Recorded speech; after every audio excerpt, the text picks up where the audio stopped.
Hello friends, starting with today's lecture, we started with aphorism number 146 to 154, and these aphorisms are related to the selection of the similar remedy. And in this selection of similar remedy, it is one of the most important part of a homeopathy. In this, we studied remedy selection is a logical process. Proper application of homeopathic philosophy can only lead to selection of a right remedy. A homeopath cannot afford to commit error in the remedy selection, as our most important tool to cure the patient is the remedy selection. And for this reason, a homeopath cannot afford to commit error in the remedy selection. The future of the case as well as that of the pathy depends upon the accurate remedy selection.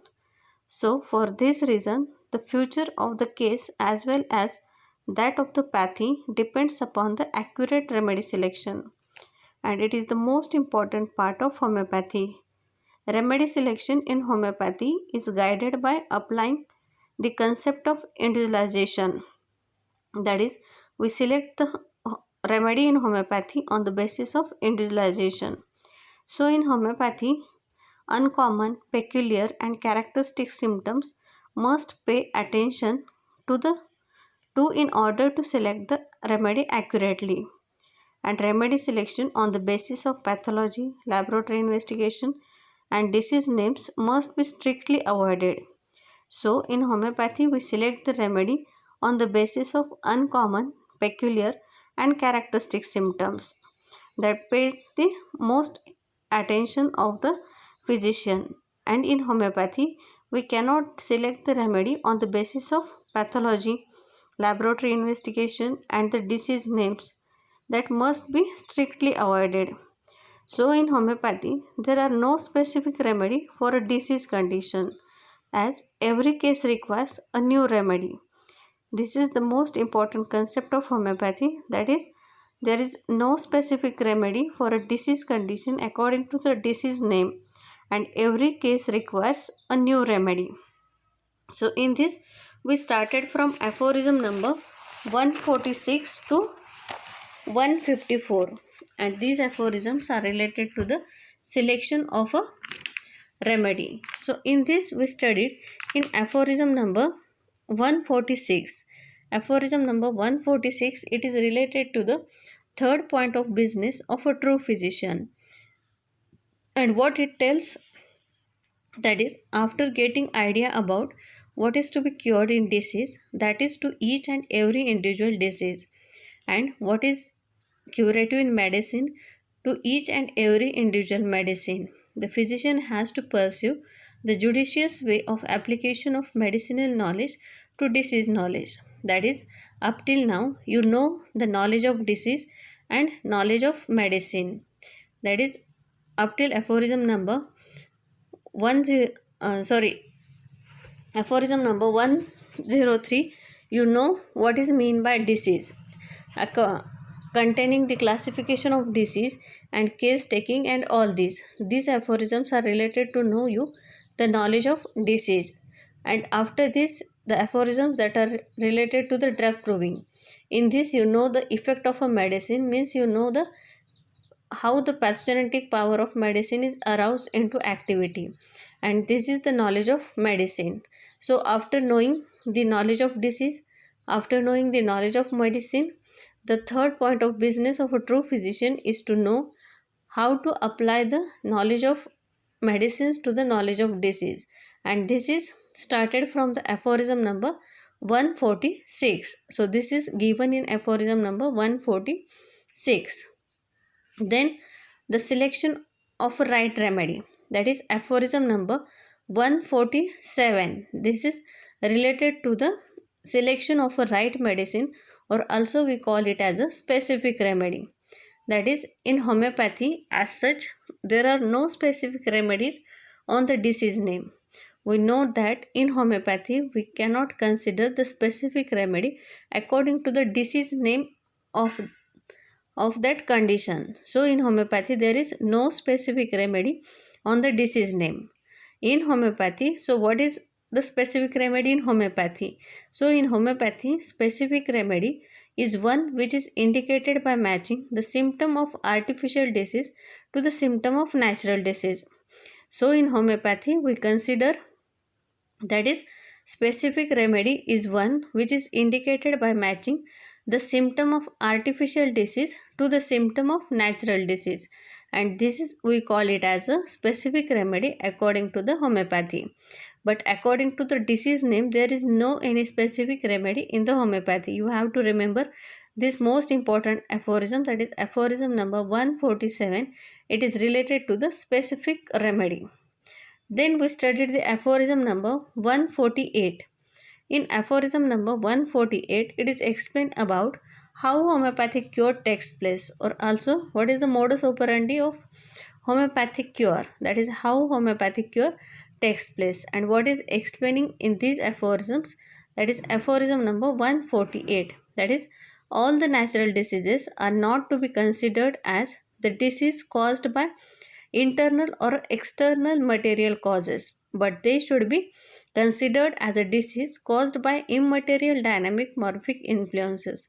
That is, they consider that is not all the diseases are caused due to some external or internal material causes, but there should be some diseases which may be caused due to some immaterial dynamic morphic influences, that we call it as a miasm, and these dynamic morphic influences disturbs the harmonious flow of orders between the vital force, mind, and the physical body, and the individual land into abnormal signs and symptoms. That is, this causes the disturbances in the harmonious flow of that order of a vital force of mind, body, and physical body, and the individual land into the abnormal signs and symptoms, and these are known as a disease. So the patient comes to us with that disease condition. When patient comes to us, the physician records the case. He forms a portrait of the disease. The same portrait of he matches with the portrait of the medicine, and select the same medicine in slightly higher than the required potency by following therapeutic law of nature. So on the basis of therapeutic law of nature, he select the remedy. That is, a weaker dynamic affection is permanently extinguished in the living organism by a stronger one if the latter is very similar to the former in its manifestation, and cure takes place. In this way, patient gets the freedom of natural disease and of artificial disease, as each and every medicinal substance has its own duration of action. After the completion of duration of action, medicine patients gets free from that artificial disease also, and patient goes into the state of cure permanently. So this is explaining in aphorism number 148, that is regarding the how homeopathic cure takes place. Then we studied the aphorism number 149, and aphorism number 149, it is related to the chronic and complex diseases takes time to cure. So in this they explain as a chronic and a complex diseases takes time to cure. So in this, those diseases which are chronic and long lasting requires much time for their cure, especially those chronic diseases which are complicated by prolonged use of allopathic crude drugs, as prolonged use of allopathic crude drugs causes the disease that is going in the body as a chronic disease. It becomes more complicated due to the use of that crude drug substances, and these diseases becomes incurable in the future. So these diseases, that is chronic and complex diseases, takes time to cure.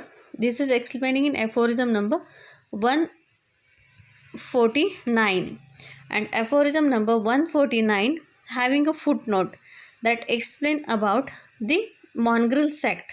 That is, in the footnote to section 149, Hahnemann draws the attention of the profession to the original source of the drug knowledge, that is materia medica, rather than the help book, that is repertory.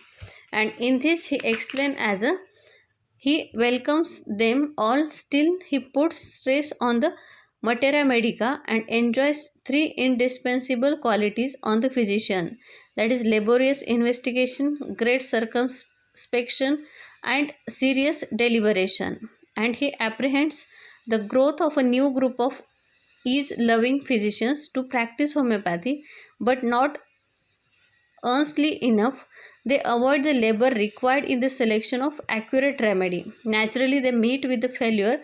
In many cases, Hahnemann detects all laziness and duplicity in the homeopathic practice and comments this new lazy group as the mongrel sect. He convinces that by the logical selection of a correct medicine, all these harmful and unnecessary methods can be avoided. So, in this footnote, he explained about the mongrel sect, that we call it as a cross-breed dog, who do not take labor to the selection of remedy, and they select the remedy on the basis of only 2 to 3 symptoms and prescribe to the patient and say that homeopathy can't do anything. But this is not the way to select the homeopathic remedy. For the selection of homeopathic remedy, the physician must be sincere. He must collect all the details of the patients and form the portrait of a disease, and that must be matched with a portrait of a remedy. And in this way, he can select a homeopathic remedy. Then and then only he can cure the patient permanently. So this new group of lazy physicians, Dr. Hahnemann called them as a mongrel sect, and this is explained in footnote under aphorism number 149. Then next aphorism, that is aphorism number 150. It is also one of the most important aphorism, 150, and it explains about the indisposition. So what is mean by indisposition? In this, by indisposition, Hahnemann means a slight alteration of health manifested by one or more trivial symptoms, which a slight alteration in the diet and regimen will usually suffice to dispel. In disease proper, the vital force cannot adjust itself automatically, even with the adequate hygienic and dietetic measures, but requires a specific stimulus in the form of medicine for the restoration of balance. So, in this, it is sometimes seen that patient complains of some very slight symptoms that appear shortly. Usually these symptoms are so insignificant that by some modifications of diet or regulating a habit they disappear. They do not require any active medicinal aid. This slight suffering is called as a indisposition. So in indisposition, it is a slight alteration in a state of health that do not require any medicinal aid, but that can be recovered by slight changes in the hygienic and dietetic measures.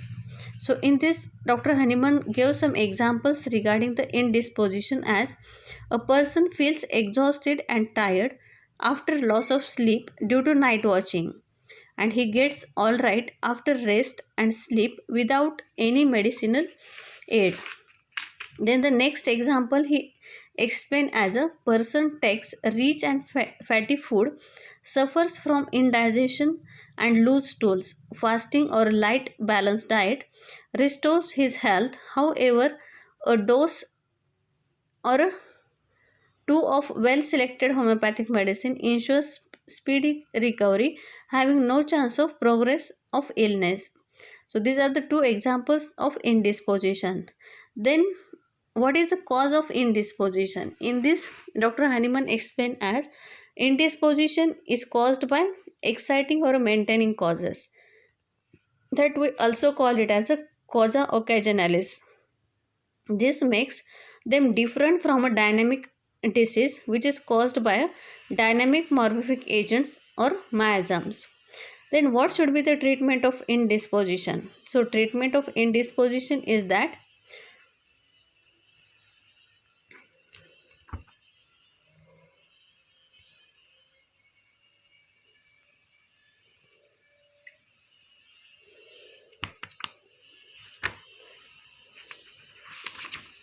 selection.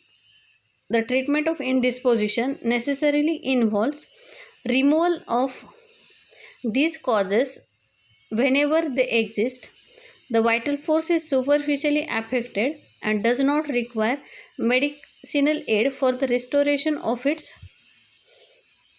normal harmonious flow. But in case of dynamic disease, the vital force is so deranged that it cannot restore the health without medicinal help. The eradication of causes of miasmatic diseases requires medicinal aid. So this is the treatment of indisposition. And what is the gist of indisposition? In this, the indispositions require only change in diet and habit of a living being. Every organism has a power of enduring for a certain time a disturbance of equilibrium of the stimuli, and once the stimuli is restored, it rebounds to normal functions. So this is regarding the indisposition that we studied in aphorism number 150, and in this we also study the most important point, that is difference between disease and indisposition also. And before this we also completed the different ways of remedy selection. What are the different ways of remedy selection? And in this we studied there are different ways, like the causation. In this we give the medicine or prescribe the medicines depending upon the causation of the disease. This is one of the way of remedy selection. Then second way, it may be a modalities, that is if modalities are also help and indicate a suitable remedy if they are characteristics. If the modalities are characteristic, we can prescribe medicine on a modalities also. Then the third way, that is miasms, that is the miasmatic approach, where a anti-miasmatic remedy is selected as an intercurrent helps in those cases which comes to a standstill. Then the fourth way of remedy selection is organopathic. In this, organopathic means that is depending upon some specific organs. In this, these are selected on the basis of their special affinity to affect a particular organ. This approach is useful when the characteristic symptoms are not available and the remedy needs to be selected only on the basis of pathology and parts involved. So this is the fourth way of remedy selections, that is organopathic remedies. Then the next way, that is of keynotes. On the basis of keynote we can also select a remedy, but in this the keynotes are helpful in remedy selection in acute cases, but use of keynotes is permissible only if the remedy is selected on 3 or more keynotes, and prescribing only on the basis of a single keynote, it is a dangerous and hence it is not advisable. So in this, keynotes can be used for the selection in a acute cases.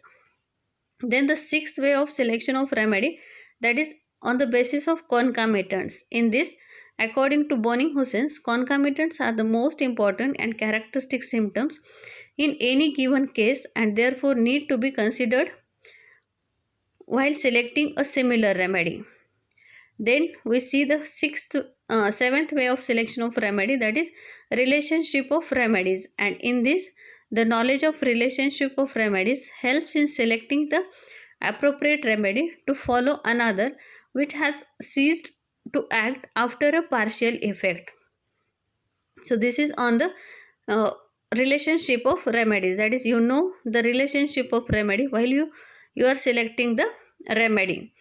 Then the next way, that is the changes in personality and temperament. In this, these are principally to be noted, especially when uncommon peculiar indications are present, and taking written notes of every case gradually drills the mind into recognizing type and their corresponding remedies, and the expression of the intellectual and the moral are interdependent and their combination affords the best and also sole indication in the choice of remedy for mental affections. So these are the some of the different changes in the personality and temperament that also indicate the selection of the remedy. So these are the different way of selection of remedy that we also covered in a previous class.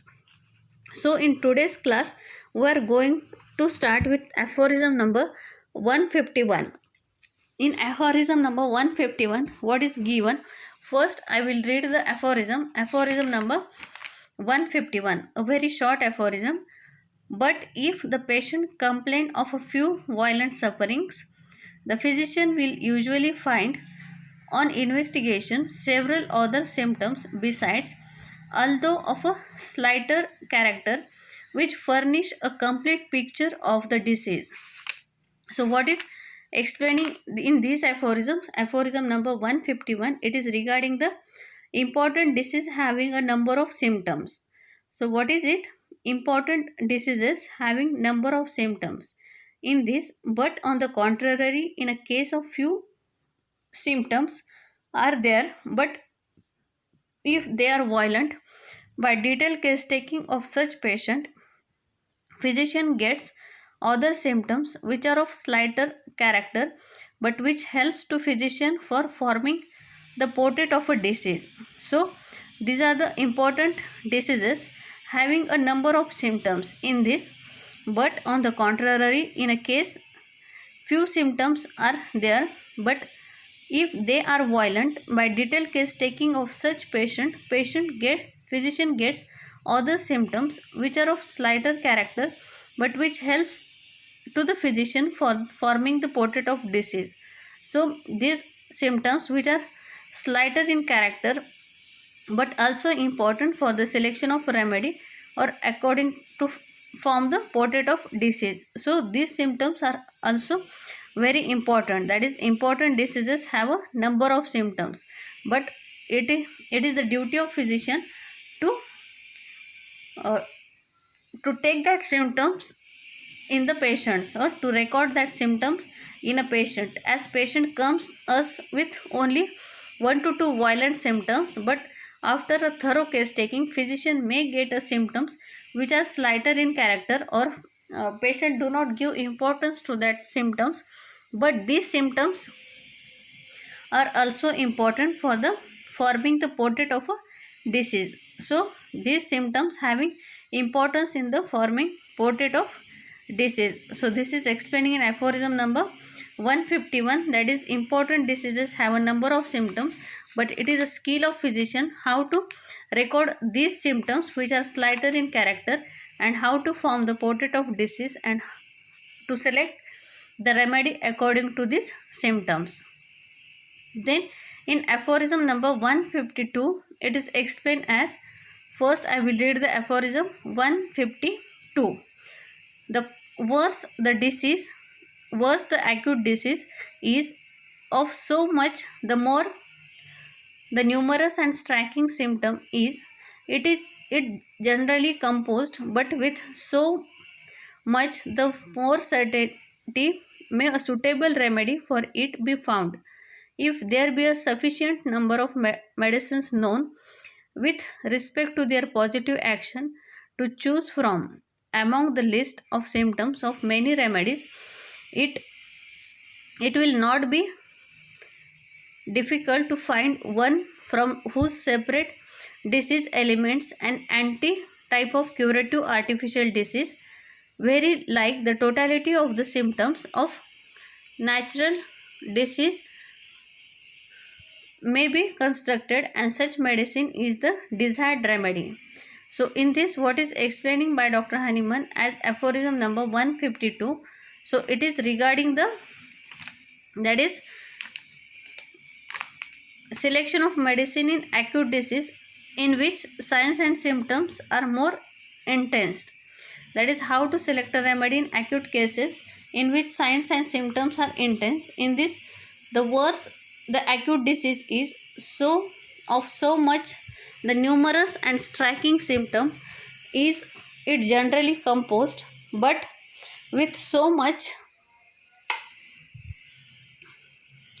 more certainly may a suitable remedy for it be found, if there be a sufficient number of medicines known with respect to their positive action to choose from among the list of symptoms of many medicines, it will not be difficult to find one from whose separate disease elements, and antitype of curative artificial disease very like the totality of the symptoms of the natural disease may be constructed, and such a medicine is the desired remedy.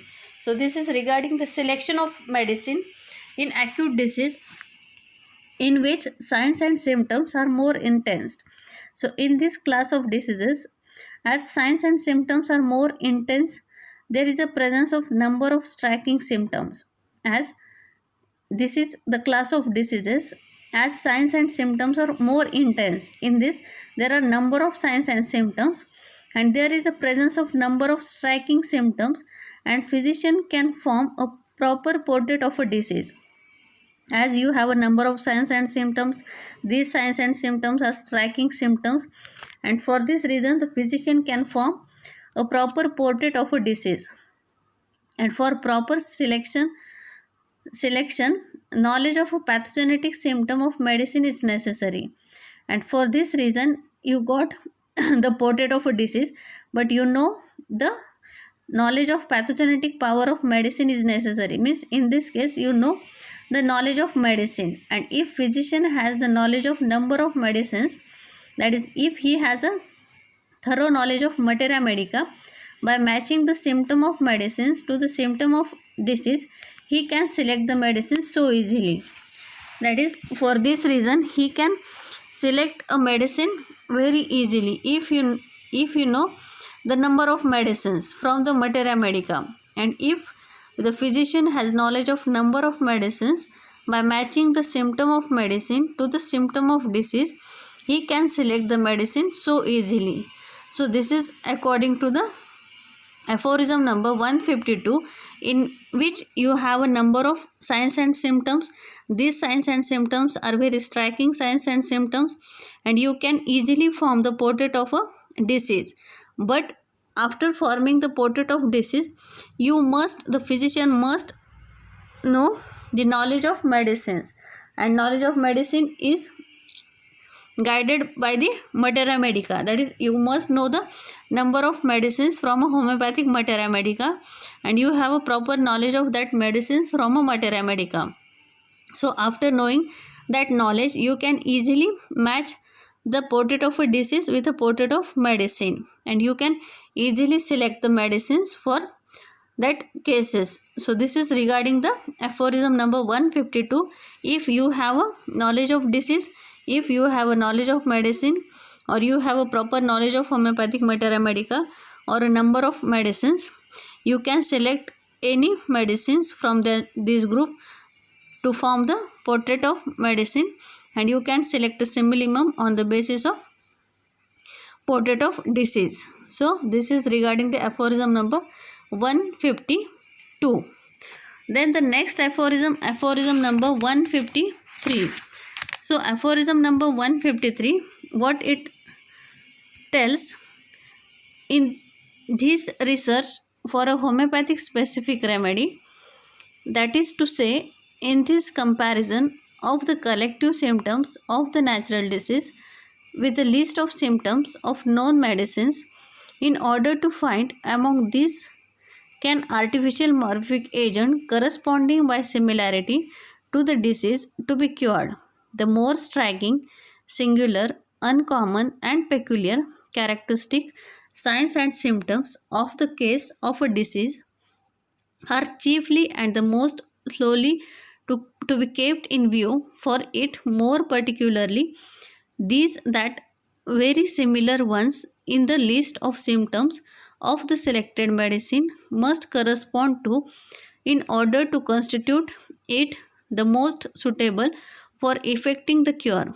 The more general and undefined symptoms, loss of appetite, headache, debility, restless sleep, discomfort, so forth, demand but little attention, when of that of vague and indefinite character, if they cannot be more accurately described, as symptoms of such a general nature are observed in almost every disease and from almost every drug.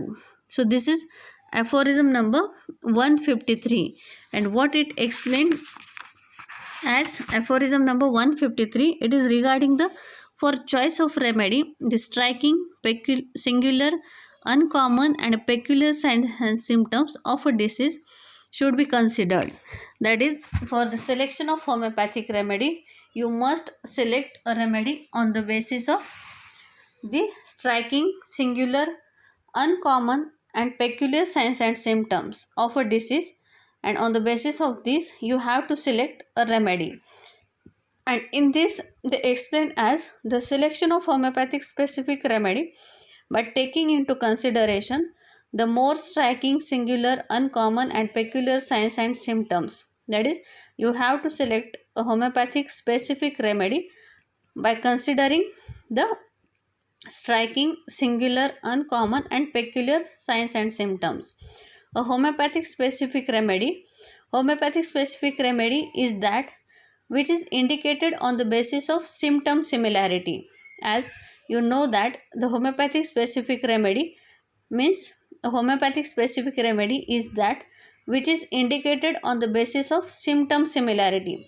We select this specific remedy on a symptom similarity, and these symptoms must be striking symptoms, must be a singular symptoms, must be uncommon symptoms, must be peculiar symptoms. And on these basis you have to select a remedy, and that remedy we call it as a specific remedy according to homeopathy. But there is no any specific remedy according to homeopathy on the disease name, as we do not have any specific remedy for a specific disease condition. As we cannot say for malaria we have this remedy, for bronchitis we have this remedy, but we can select the symptom of the patient. That is, that symptom must be a striking symptom, peculiar, uncommon, characteristic symptom. And when we match the symptom of that disease or a patient's with the symptom of that medicine, then this medicine must be a specific remedy for that patient and not a particular disease condition. So in homeopathy, we cannot consider a specific remedy on the basis of disease name or a nosological classification of diseases. But in homeopathy, the homeopathic specific remedy is that which is indicated on the basis of symptom similarity. So it is said that if proper case taking is done, half work is finished. That is, if you took a proper case taking, in that cases the half work is done. But remaining half work is also important. That is, after proper case taking, the selection of remedy, it is also one of the most important work. That is the selection of similimum. And for selection of similimum, physician has to match the symptoms of artificial disease to the symptom of natural disease. Means the physician has to match the symptoms of medicines to the symptoms of disease which is present in a patient.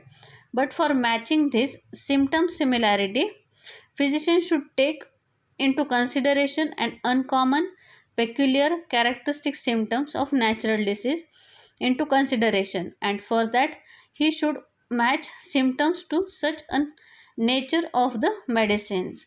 But while matching the symptoms of natural disease to the symptoms of artificial disease means to the medicines, in that cases the physician must take note of while selecting the symptoms of natural disease, that symptoms of natural disease must be a striking symptoms, that must be a uncommon symptoms, that must be a peculiar symptoms, and that must be a characteristic symptoms or a singular symptoms.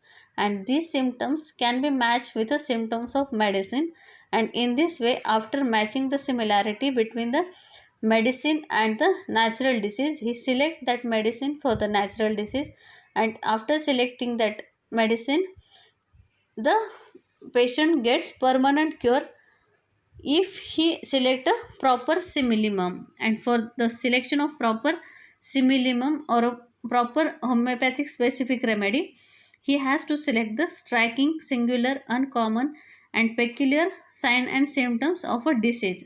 So this is regarding aphorism number 153, that is, for the choice of remedy, striking, singular, uncommon, and peculiar signs and symptoms of the disease should be considered. So this is aphorism number 153.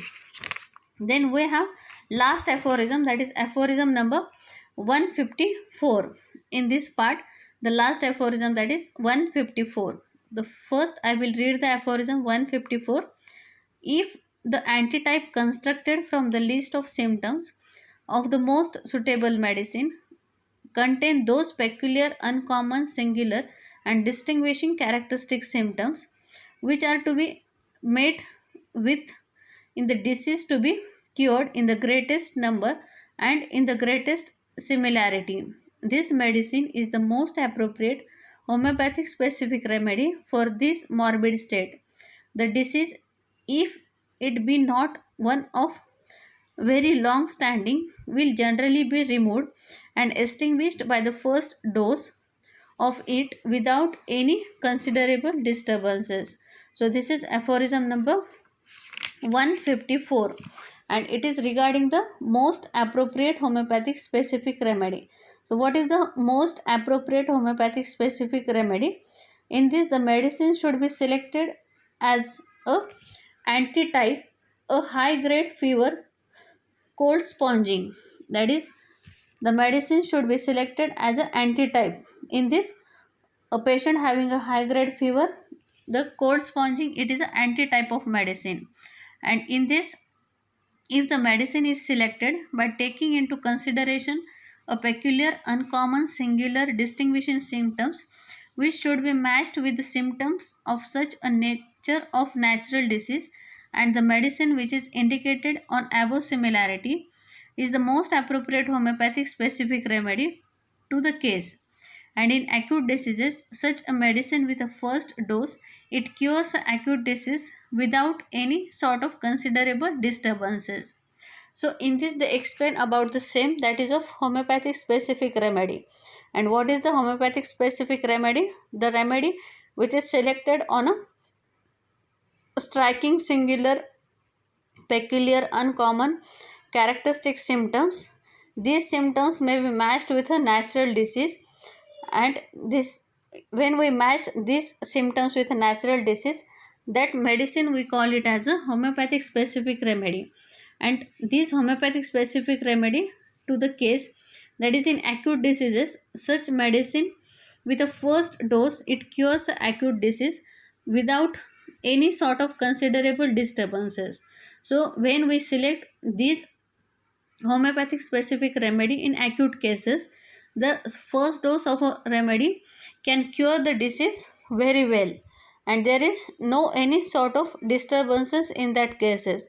So we have to select the homeopathic specific remedy on the basis of symptom similarity, but the symptoms must be singular, peculiar, uncommon, and characteristic symptoms. And this medicine we call it as a homeopathic specific remedy. And when we give the first dose of that homeopathic specific remedy, in that cases the disease disappears with a first dose, and it cures acute diseases without any sort of considerable disturbances. So this is explaining in aphorism number 154, that is most appropriate homeopathic specific remedy for acute cases that may cure the acute cases in first dose only without any sort of considerable disturbances. So this is regarding aphorism number 154. So in this way we finish the aphorism number 146 to 154. So these aphorisms, or this group of aphorisms, are related to the selection of remedy.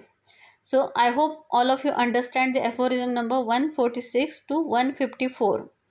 So in this, the most important points in these aphorisms are: first one, that is aphorism number 147, that is regarding the specific remedy. Then footnote under aphorism number 149, that is mongrel sect, and aphorism number 150, that is regarding the indisposition.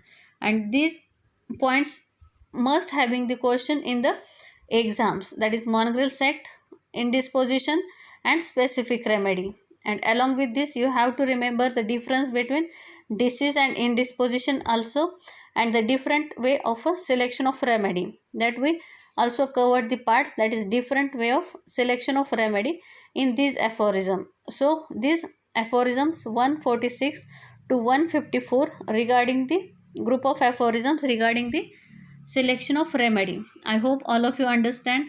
If you have any difficulty, you can ask me personally anytime. So you must be attentive while listening. So please ask any difficulty if you can have.